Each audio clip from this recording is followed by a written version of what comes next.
Igitondo cyiza rero ku bakunzi b'Ishaba TV, ikintu cya gitondo cya Sport Updates, icya gitondo nakubwiye ngo jya ufata iminota itarenze 5 umenye ibiri kuvugirwa mu isi ya siporo mu ncamake, hanyuma wenda nuza kubona umwanya uze kubyumva ku buryo bugize iki, ku buryo burambuye.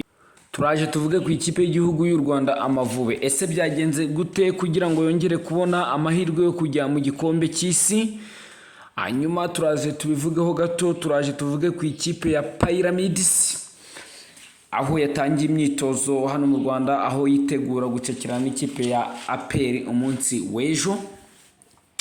Turaje tugaragaze amahirwe u Rwanda afite, amahirwe ikipe ya Nigeria ifite, amahirwe ikipe ya Benin ifite, amahirwe ikipe ya Afurika y'Epfo ifite kugira ngo bibe byakina igikombe cy'isi. Turaje nanone tuvuge kuri Visit Rwanda. Visit Rwanda ikomeje kwagura amarembo, ikomeje kwamamaza u Rwanda. This is every morning sport updates. Ndakubwira ngo gira urukundo, ugira urugwiro, ugira ubumuntu, ubundi twibirere mu isi imeze nka paradizo. No kurinda gusaba inkunga ya subscribe kuri channel yacu. Niba ukunda ibiganiro byacu duhereze subscribe, kuba waduha subscribe nacyo bitwa gutanga n'ibikenesha, ahubwo bihesha imigisha myinshi cyane. Reka duhereye ku ikipe ya Pyramids. Ikipe ya Pyramids yageze mu Rwanda ku ijoro ryo ku cyumweru. Ikimara kugera mu Rwanda umunsi w'ejo ku wa mbere, yakoze imyitozo ku izuba y'isa 8 iri kwimenyereza ikirere ndetse n'amasaha bazakiniraho. Nabonye yakoze imyitozo rwose isa nkaho ari imyitozo ifite imbaraga, bazamu nabonye imyitozo bakoraga. Hanyuma abakinyi bose ba Pyramide barahari, nta kibazo bafite. Bya bikonyozi byose, bya bikoko, bya bihanyaswa byose bya Pyramids birahari.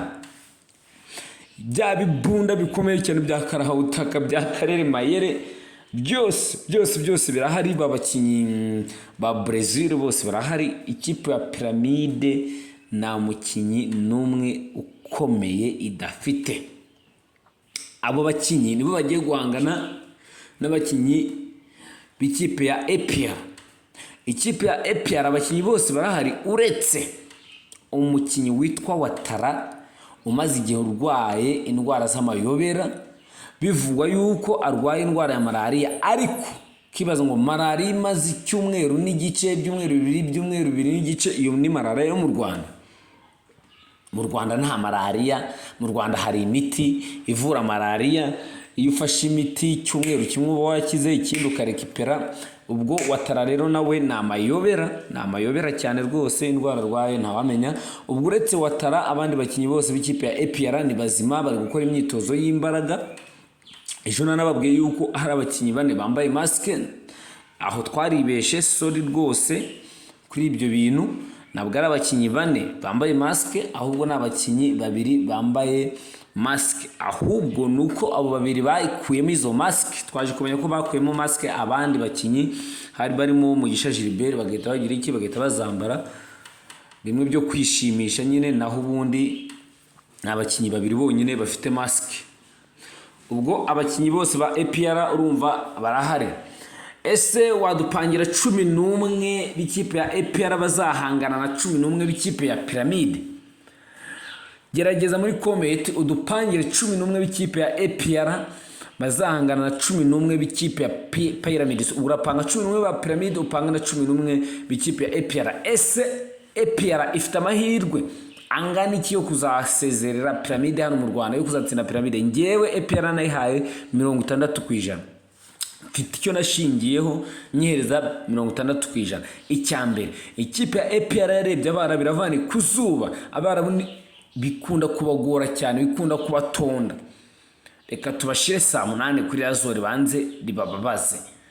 Hanyuma ikipe ya APR nanone, niba waragiye ukurikirana imikino yayo hano mu Rwanda, nta mwarabu wari watsindira APR hano mu Rwanda. Iyo habaye ibikomeye baranganya. Nshingiye kuri ibyo bintu rero, nkashingira kuri squad ya APR. APR yongeyemo abakinyi ugereranyije n'abakinyi b'umwaka washize, ndetse nubwo Watara arwaye, ariko APR yongeyemo abakinyi baraba Denis Omedi, baraba Kiwanuka, Mameri Dao ntabari bahari.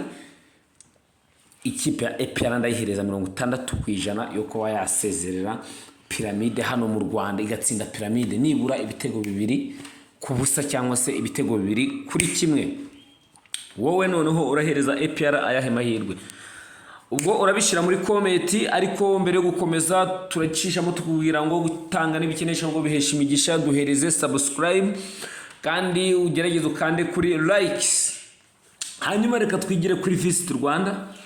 U Rwanda cyangwa se RDB ikomeje kwagura amarembo cyangwa se ikomeje kwagura umubano mu buryo bw'ubukerarugendo binyuze muri siporo.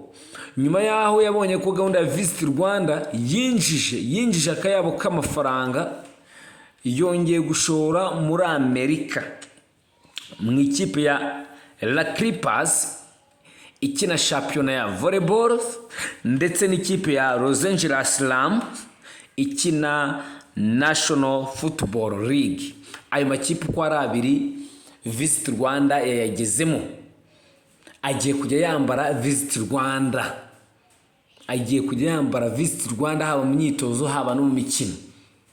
Icyo ni ikintu cyiza cyane cyo kwishimira nk'abanyarwanda, ni ikintu dukwiriye guha indabyo umuyobozi wa cyangwa se guhera indabyo umuyobozi wa RDB. Reka noneho dute twigira mu ikipe y'igihugu Amavubi. Ikipe y'igihugu Amavubi yongeye kubona yandi mahirwe yo kwinjira cyangwa se yo gukina igikombe cy'isi. Ni nyuma ese byagenze gute kugira ngo ikipe y'igihugu Amavubi yongere ibone ayo mahirwe? Dore uko byagenze rero.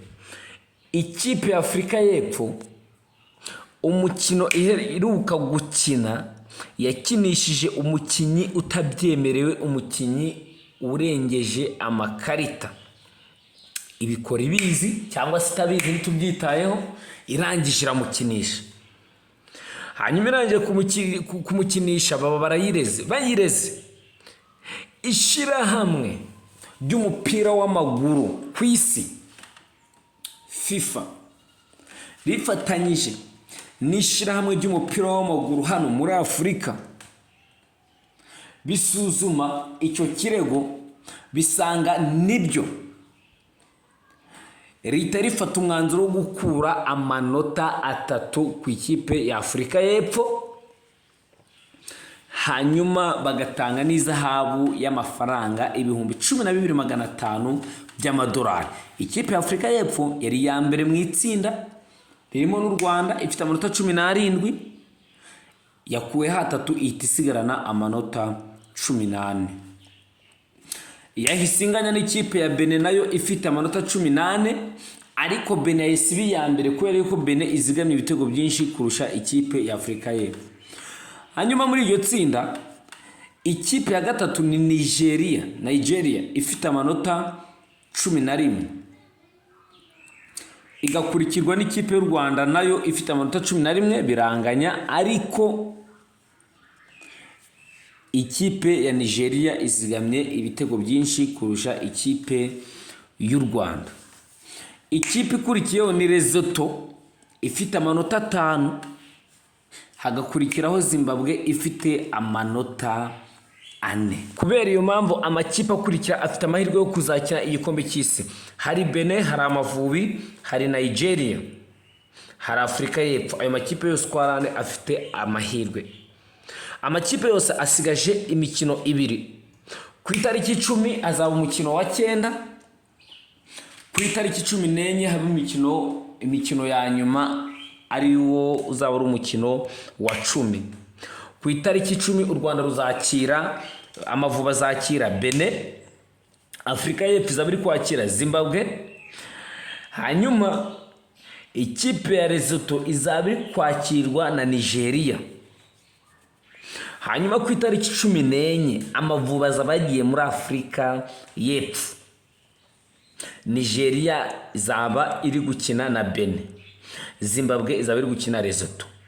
Amavubi turamutse dukitsinze uyu mukino wa Benin twagira amanota 18, dutsinze uyu mukino wa Afurika y'Epfo twagira amanota 17. Icyo gihe Afurika y'Epfo umukino ubanza iramutse yatsinzwe na Zimbabwe twaba dufite amanota, twaba turi kurusha Afurika y'Epfo amanota ngahe 3. Nigeria iramutse yatsinzwe na Zimbabwe twaba turi kuyirusha amanota agera nayo kuri 3. Hanyuma icyo bidusaba ni ugutsinda kandi tugatsinda ibitego byinshi, kuko ndabona bizarangira amakipe nk'abiri anganya amanota cyangwa se 3 anganya amanota, noneho zigakiranurwa n'ibitego. Biradusaba kugira ngo nk'uyu mukino wa mbere dutsinde 3, hanyuma uyu mukino tuzakirwa na Afurika y'Epfo tuyitsindireyo ibitego 2 cyangwa se niyo twayitsindirayo igitego 1. Icyo gihe tayari Amavubi yahita azamuka agahita ajya gukina igikombe cy'isi. Ngayo amahirwe rero u Rwanda rwongeye kubona yo gukina igikombe cy'isi. Gira urukundo, gira urugwiro, gira umuntu, hanyuma twibane muri isi ya paradizo gutanga n'ibikenesha ubwo bihesha imigisha. Duhereze subscribe. Ntabwo twagenda tutavuze kuri shampiyona y'isi UCI iherutse kubera mu Rwanda. Hari udusha twinshi twabereyemo, abafana ubona ko bari bishimye. Hanyuma twagomba kuvuga ukuntu cyangwa se abantu bose bahawe ibihembo bagiye baba champions muri buri cyiciro. Twagomba kuvuga ukuntu abakobwa bo muri Espagne barize kubera musaza wabo wari we yabaye uwa mbere.